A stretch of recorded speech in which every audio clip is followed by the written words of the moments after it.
we are pleased and honored to have with us in the studio once again, and it's been a while, Mayor Adam O'Neill, the Republican mayor of Belhaven, North Carolina. His website, saveourhospital.org.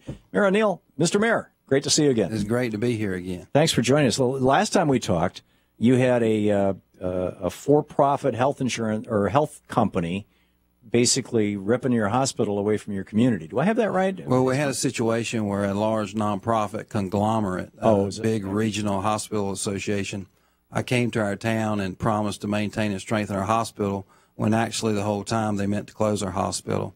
So they closed a critical access hospital that serves 20,000 people just in order to force people to another hospital they owned. So it was kind of like an economy of scales move that they made and had no regard for the 20,000 people they left without emergency care. And we're having people needlessly die right along. Our hospital closed last July, and right after that, you remember I did the walk. And we're making some progress. We now have a lawsuit on that Vidant Health, the big conglomerate. We also have a situation where we just hired a manager to put our hospital back together. We're getting a USDA loan to give us the money to get our hospital. Are you essentially nationalizing the hospital, in other words, making it a public the hospital will be owned by the town of Belhaven through a board that they appoint. How cool is that? Yep. So Pungo Medical Center is a new corporation, nonprofit that's been formed, and the town appoints the members to that. So you're going to compete with the company that screwed you. Yeah. And the great thing about it is that now, with the town having something to do with it, if the community doesn't like what's going on at the hospital or doesn't agree with the decisions that are being made, now the ballot box, there is some accountability. That's right. I think that's the way it needs to be. That's called democracy. You know, it's a good idea. It's a good idea, yeah.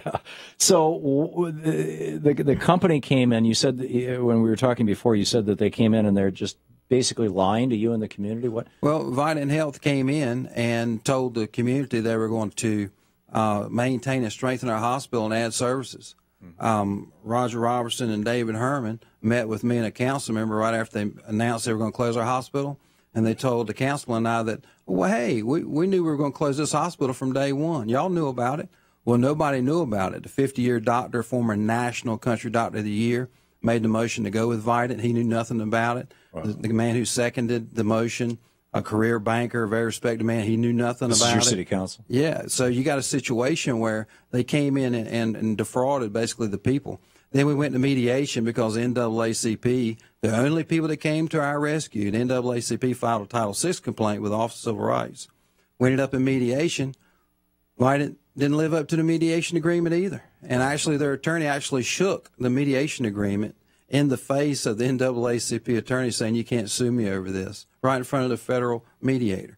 I mean, these people are very brash, and they're doing things that are hurting people, and that's why we have to stand up. Yeah, yeah. I was talking earlier about water and how the Irish, 30,000 people marched in Dublin because Ireland has been required by the EU to privatize their water supplies. Mm-hmm. And since Ireland became a republic in 1922 up until today, people don't even have water meters on their homes. Water is considered a right, a natural right.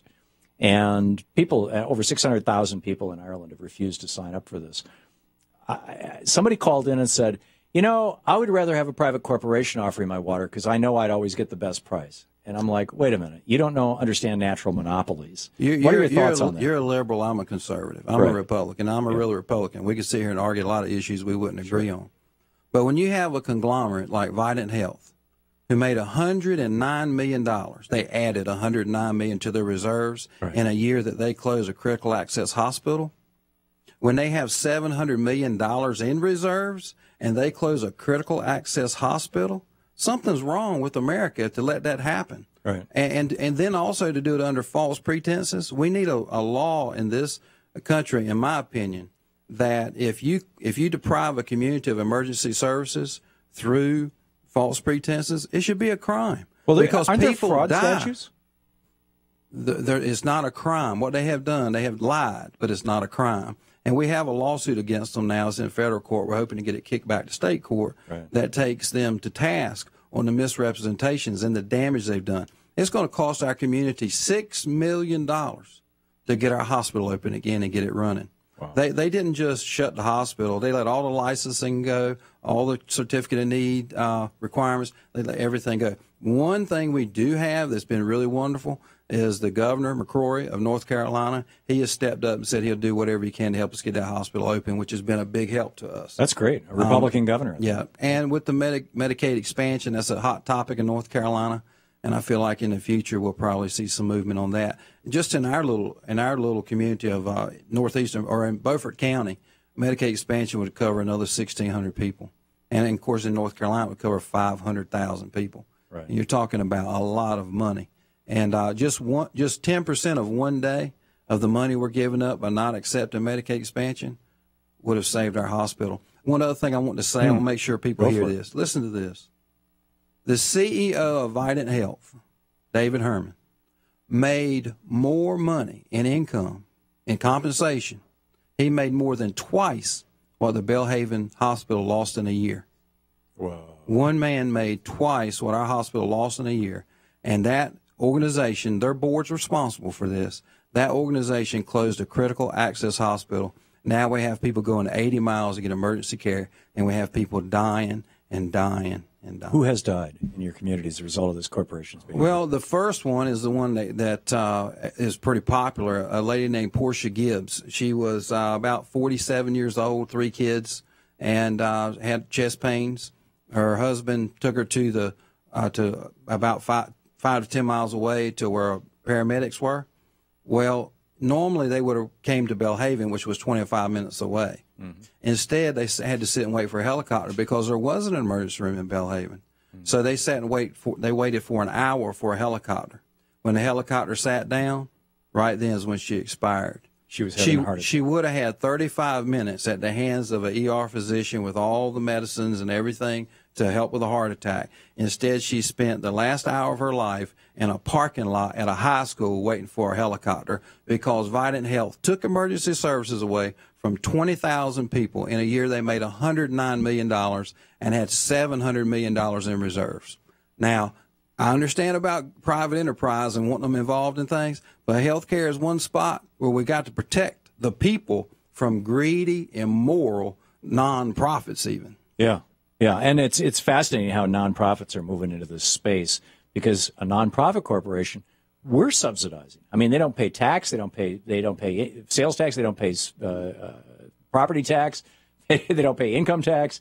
It's astonishing. It's becoming a situation where it's a for profit, but they just take all the profit and divide it up among the executives. Right. It's insane what's going on. And we're subsidized. We're paying for their fire. We're paying for their police. We're paying for their the oversight of the bank. We're paying for everything. And they're closing down critical access hospitals. This wasn't just a hospital. This wasn't where there was 2 hospitals within 10 miles of each other.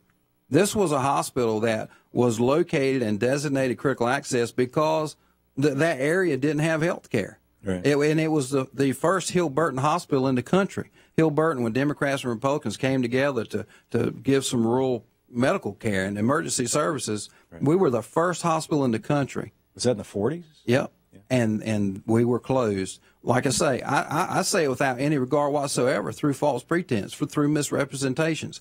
And that's why we need our representatives, our senators, our congressmen, to get involved when they see things like this. You shouldn't have people deprived of emergency services through outright lies and manipulation. Well, if you got Pat McCrory on your side, are you getting Republicans to wake up for this? There are some Republicans who are helping us. McCrory has stepped up and said he wants to help us any way he can. That's great. And we want to recognize him for that. We appreciate that. Amen. Good to hear that story. Mayor Adam O'Neill, he's the Republican mayor of Belhaven, North Carolina. The website is saveourhospital.org, right? Yeah. Okay. Thank you, Mayor. Thank you. Great to see you. Thanks so much for dropping by.